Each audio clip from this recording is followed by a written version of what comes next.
ونصلي ونسلم على رسوله الكريم اما بعد فاعوذ باللہ من الشیطان الرجیم بسم اللہ الرحمن الرحیم وعن ابن عباس رضی اللہ تعالی عنہما قال ان رسول اللہ صلی اللہ علیہ وسلم كان يلحظ في الصلاة يمينا وشمالا ولا يلوي عنقه خلف ظهره رواه الترمذی والنسائی۔ حضرت ابن عباس رضی اللہ تعالیٰ عنہ سے روایت ہے، وہ فرماتے ہیں کہ رسول اللہ صلی اللہ علیہ وسلم نماز میں دائیں بائیں کنکھیوں سے دیکھتے تھے اور اپنی گردن پیٹھ کے پیچھے نہ موڑتے تھے۔ اس سے پہلے حدیث مبارکہ میں یہ بات منع کی گئی تھی کہ نماز میں ادھر ادھر نہیں دیکھنا۔ یہاں پر بتایا گیا ہے کہ اپنی گردن کو موڑ کر ادھر ادھر دیکھنا جائز نہیں، اگرچہ بغیر موڑے گردن آنکھوں کو ادھر ادھر پھیرنا یہ خلاف مستحب ہے۔ رہی بات یہ کہ حضور سرور دو عالم صلی اللہ علیہ وسلم کے عمل کے بارے میں کیا حکم ہے، یہ یاد رکھیں کہ کائنات عالم کے اندر صرف ایک ایسی ہستی ہے ہماری امت میں،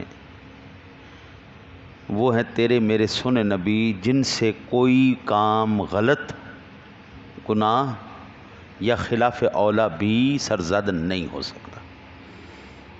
سادہ لفظوں میں معصوم جس کو کہتے ہیں۔ یہ جتنے بھی نظریات اس ٹائم پیدا کر دیے گئے ہیں نا جی، اہل بیت معصوم ہیں، پن تن پاک، ان کو 14 امام، 12 معصوم، یہ 14 معصوم، یہ سب غلط عقیدہ ہے، بالکل ٹوٹل غلط عقیدہ۔ معصوم یا نبی اللہ کا، آدم سے لے کے کریم آقا جی تک، یا پھر فرشتے، بس۔ باقی محفوظ ہو سکتے ہیں، ٹھیک ہے۔ معصوم جس سے گناہ سرزد ہی نہ ہو،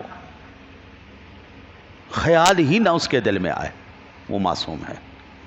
فرشتے اللہ تعالیٰ کی معصیت کا، اس کی نافرمانی کا سوچ ہی نہیں سکتے۔ انبیاء وہ سوچ ہی نہیں سکتے اللہ کی نافرمانی کا۔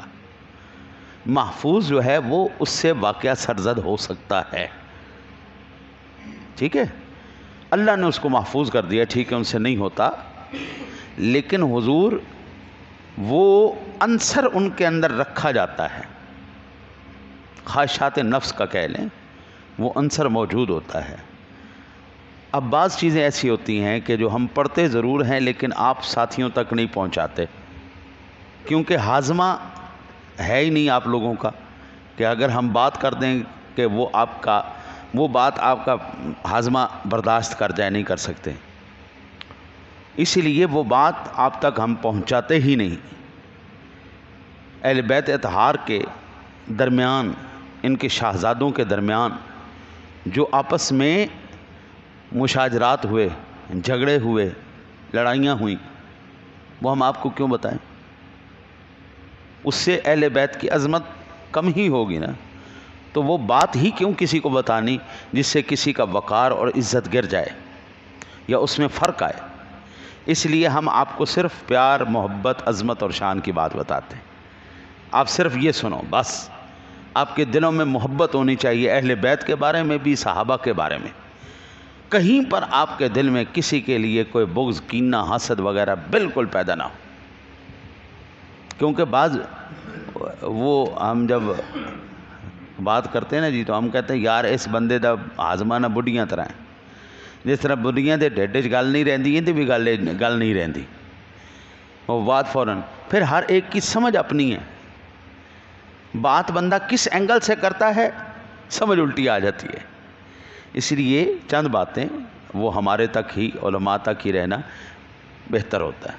تو اب یہاں پر یہ بات سماعت فرمائیے کہ نبیوں سے گناہ نہیں ہوتے، اور پھر بالخصوص تیرے نبی، وہ تو خاص الخاص اللہ کی رحمت اور کرم کے، وہ ہر وقت ہی ان کے شامل حال ہے، ہر وقت ہی، 24 دن رات ہر لمحہ سیکنڈ میرا سونا نبی میرے رب کی رحمت کے سائے میں ہر وقت۔ اب یہ جو حضور کا دیکھنا تھا یہ بیان جواز کے لیے تھا کہ اگر کبھی کسی سے ایسا ہو جائے، ہاں جی، یہ اس کو کہتے ہیں عملی تبلیغ، عمل کر کے دکھانا، پریکٹیکل کرنا۔ ایک ہے تھیوری، کسی کو بات سمجھا دینا، یہ ایسے ہوگا، یہ ایسے ہوگا، یہ ایسے ہوگا، نماز کیسے پڑھنی ہے، کھڑا ہونا ہے، ہاں جی، رکوع کیسے کرنا ہے، سجدہ کیسے کرنا ہے، یہ آپ کو سمجھا دیا۔ ایک بندہ سمجھا نہیں، وہ آپ کو عملاً کر کے دکھا رہا ہے، وہ عملاً سمجھا رہا ہے۔ تو اب یہ سمجھانا اس کے دوران کہ بھائی رکوع جو ہے کرتے وقت اپنے گھٹنوں پہ ہاتھ رکھے جائیں گے، نہ کہ ایسے۔ اب ایک بندہ غلط رکھ کے بتا رہا ہے نا جی، تو اس کا مطلب یہ نہیں کہ وہ غلط کر رہا ہے، وہ سمجھا رہا ہے ایسا نہیں کرنا۔ اس کا یہ سمجھانا بھی عملی تبلیغ ہے، اور اس پر بھی اس کو اجر ملے گا۔ سجدہ کرتا ہے، ناک نہیں رکھتا زمین پہ، بتاتا ہے بھائی یہ سجدہ غلط ہے۔ حضور سرور دو عالم صلی اللہ علیہ وسلم کے جتنے بھی افعال ایسے تھے جس کو ہم خلاف مستحب کہتے ہیں، دراصل وہ خلاف مستحب نہیں، ان پر بھی میرے نبی کو اجر ہی عطا فرمایا گیا، کیونکہ حضور امت کو سکھا رہے ہیں نا، بابا ایسا کرنا ہے، ایسا نہیں کرنا۔ اگر کوئی کسی وقت ایسا کر دے تو اس کی نماز میں فرق نہیں آئے گا۔ ٹھیک ہو گیا جی۔ اب یہ تھا جی اس حدیث پاک کے معنی۔ اس لیے ہم کہتے ہیں کہ آپ جب بھی حدیث پاک پڑھیں نا جی، اب میں نے 7 سال پہلے ہم نے صرف پڑھی، نحو پڑھی، منطق پڑھی، فلسفہ پڑھا، اس کے بعد یہ سارا کچھ پڑھنے کے بعد آخر میں جا کے انہوں نے ہم سے کہا کہ اب آپ حدیث پاک پڑھنے کے قابل ہوئے ہیں، اب آپ پڑھ سکتے ہیں۔ اس پر اعراب کیا ہوں گے، اس کا انداز کیا ہوگا، وہ کب آئی، وہ ساری باتیں سکھانے کے بعد ہمیں حدیث کی اجازت ملتی۔ آج تو بابا ایپس زندہ باد، جڑا بندہ اٹھتا ہے وہ حدیث اٹھا کے شیئر کر دیتا ہے، اس کو سیاق و سباق کی پتہ کوئی نہیں۔ آپ پڑھیں ضرور، لیکن کسی عالم کی زیر نگرانی پڑھیں تاکہ آپ کو بھی کہیں خطا نہ لگ جائے، ٹھیک ہے نہیں؟ اور پھر ایپس کے ساتھ اردو زندہ باد، اس کی اور موجیں ہوگی۔ عربی پڑھنی آتی نہیں، تعوذ و تسمیہ بھی سیدھا نہیں پڑھیں گے، اور وہ اردو کے اوپر کمال کر لے۔ اردو کے اندر کئی مقامات پر لوگوں نے ڈنڈی ماری ہوئی ہے۔ جب تک عربی آپ سمجھیں گے نہیں اردو کی وہ حدیث پاک وہ آ رہی ہے یا نہیں آ رہی، وہ کیسے سمجھیں گے؟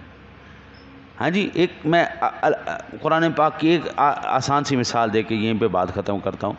قرآن کہتا ہے قد جاءکم من اللہ نور و کتاب مبین۔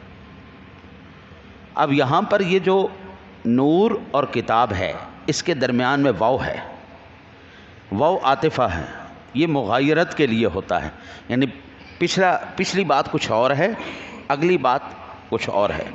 اب یہاں پر جو ہے نا جی، وہ اکثر کیا کرتے ہیں جی، نور سے مراد بھی قرآن ہے اور اگلے کتاب سے مراد بھی قرآن ہے۔ واہ بھائی واہ، ڈنڈی مار گیا نا جی۔